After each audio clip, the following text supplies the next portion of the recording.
Annyeonghaseyo! I'm Andrei Cobey, a 24-year-old filmmaker from the Philippines. My parents grew up in poverty, and their stories are what I grew up listening to.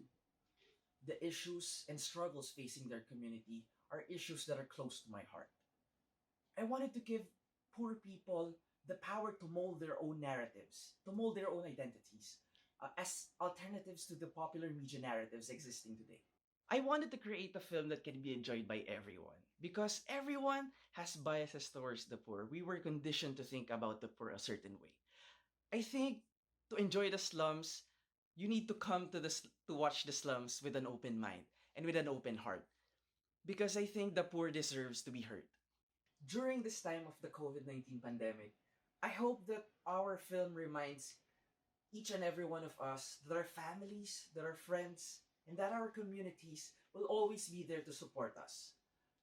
I hope that even though some of us may still be quarantined, that our film will remind us that we are not alone in this.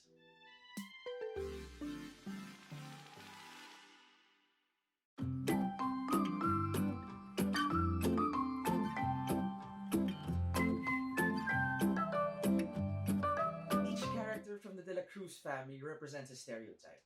These stereotypes are used to box people into rigid categories and attribute to them insensitive and inaccurate identities.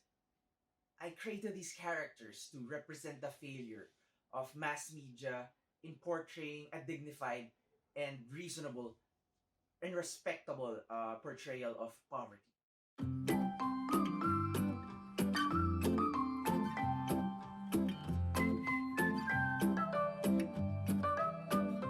I think it's important to hear the voice of the director in the film because it represents the direct influence that media corporations, directors, other filmmakers, and producers have on the narratives of these people's lives.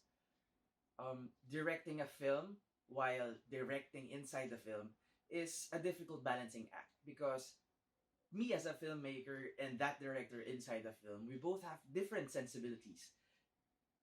The director character in the film is there to remind other filmmakers that we have a responsibility over our subjects and that we need to treat our subjects with dignity. We need to represent them with respect.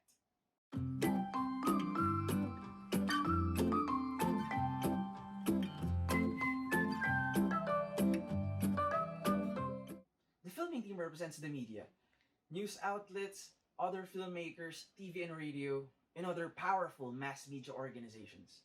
The filming team represents the intrusion of media into the lives of people such as the De La Cruz family. And these are lives they often don't understand. The sound guy in the film, ironically voiceless, stands for those few people who are trying to change the system. And the audience role for me is actually very important in this film. I made the film so that the disjoint between what is real and what is inside the film is blurred. And I use the mockumentary format to make audiences question whether they are just silent observers inside the film or are they actually collaborating with the filmmakers in the abuse of the De La Cruz family.